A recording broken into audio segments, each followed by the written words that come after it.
Now let's talk a little bit of what team trust looks like under pressure. Under pressure, team trust shifts from an abstract concept to a visible operating system. In high-stakes environments, a trusting team doesn't just feel better, it exhibits specific behavioral markers that prevent collapse and accelerate recovery. One way is constructive dissent, not quiet compliance. In low-trust teams, pressure leads to groupthink. As members fear looking foolish or challenging a leader, they start to try and get all on the same page together. They try and just say what other people are saying. And with this, we don't grow. I've been on teams that do this, and it's really frustrating because there's times I want to grow personally as an individual or even as a team, but people are so afraid to push back on certain things or bring up new ideas. They just start kind of parroting the same things, just bringing up the same ideas over and over again because they're safe. In high-trust teams, they build in strategies around this, such as the designated contrarian. This strategy is really helpful, and a lot of teams take advantage of it because you pick one person to explicitly encourage to flag blind spots or unconventional risks, even when time is short. So this contrarian, their whole job is to essentially just disagree with what the rest of the group says. And the goal of this is to help us see things we may have missed or we may have just glossed over because we don't want to consider it and we get stuck in that group thing. So you kind of give the task to somebody to take that role on of, I'm going to push back and say something some people may not like, and then we can explore it and see if there's actually any ideas there. We can also deal with conflicts productively when they pop up, because they will. Anytime we're working with other human beings, it's just a matter of time before a conflict arises. It's going to happen. We just got to do it productively.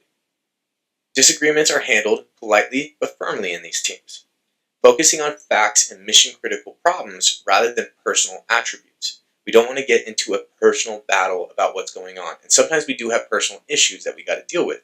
That's a little different. This is more conflicts in the actual work itself and trying to refocus back on what we're trying to get done and handle it the right way instead of getting caught up in these personal battles of who hates who and all the tension that comes into the team after that. Or we can use tools that we've talked about before. We can use formal mechanisms like the pre-mortems that we talked about before to explore potential failures before they occur. You're kind of like looking down the line of what's going to go wrong before it even happens to see if you can catch some issues or problems that you can sort out before you publish, before you put it out there, whatever it is. Another way it looks is radical transparency and intent sharing. Trust is an output of consistent clarity. In crisis moments, high-trust teams eliminate the ambiguity tax. Narrating intent is powerful. Leaders and members explain the why behind rapid decisions, such as, I'm cutting X project because of Y budget constraint, which prevents the team from filling communication gaps with negative assumptions. When we have gaps or blanks, we tend to fill it in with our own insecurities or our biggest fears. So being able to narrate the intent of what we're trying to do and the why behind it all, especially when things are happening fast. I understand things do need to happen fast sometimes in business, but we have to let the team into the transparency to understand the why. Otherwise, they're going to fill it in with their own fears and concerns and worries. And I've seen that happen a bunch too. We don't want the team to turn into a gossiping bunch of people. We want people to just be on the same page, know what's happening, and just get to work and get things done. That's when we're powerful. That's when we're successful. These high-trust teams also use proactive honesty to get ahead of problems. Members share updates even when the news is challenging, avoiding sugarcoating that can lead to misinformation or even speculation. So just be honest of what's happening. Don't have the team gossiping about what could happen or what could go on. Just get ahead of it and be open and honest with people about what's going on.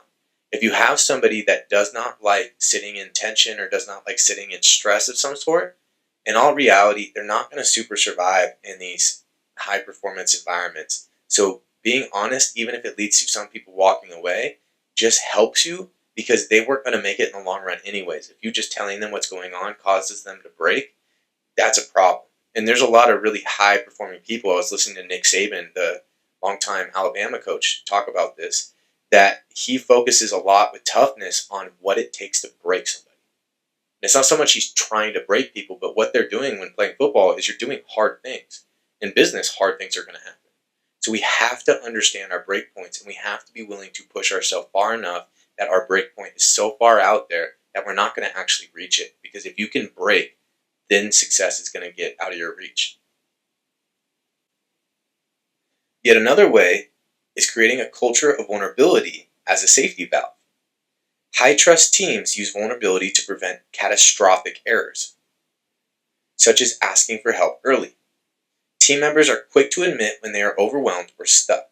Viewing help-seeking as a strength helps elevate collective performance because people aren't afraid to get what they need to get ahead. You're not getting dragged down by people's own fear. Or even owning mistakes. Instead of finger-pointing, members use extreme ownership, acknowledging errors immediately so the team can pivot and learn and not be held back or delayed by it. We have to get to the work. If something goes wrong, let's just own it and move on. This is what it is. It's all about cutting time. And even leading by example through leader modeling. Leaders can demonstrate intellectual humility by admitting what they don't know, which grants the rest of the team permission to be honest about their own limitations. The team will follow what you do. So lead by example. If you're going to do something, people will follow it, especially if it leads to success. The most powerful answer we have to any question can sometimes be, I don't know. It's great when we do have an answer, but being able to acknowledge the humility of I don't have that answer is a powerful thing, because that means we're strong within our own ego, within our own sense of self. And it also means we can go and get that answer and do some research and figure out what to do with that. And there again, we're going to improve as an individual, and the team's going to improve as well. Psychological resilience is a huge aspect of success as well. Under stress, high-trust teams maintain focus while protecting individual well-being. They do this by having a calm demeanor. Trusted leaders steady the room by remaining focused and solution-oriented, setting a tone that prevents panic. They kind of act as a compass, that the leader's not panicking, so we don't have to panic either. It kind of creates this calm for the team so people can just stay in it and do what they got to do. We can also protect individual well-being while maintaining focus by using humor and connection. Despite the intensity, high-trust teams use brief moments of humor or personal connection to build oxytocin and buffer against the biological effects of stress. You can see an example of this on the show The Pit, with one of the doctors constantly making jokes, to the point that it catches people off guard, where he's just making these kind of like cringy, like almost candy wrapper type jokes, and the new interns and stuff are watching, they're just like totally baffled by it. And then some of the other doctors that have been around for a while, they explain like this is just what he does, because when people are in a better mood, it literally changes how they feel and how their health is going. It can literally make them better. It's not going to fix everything by any means, but these things help.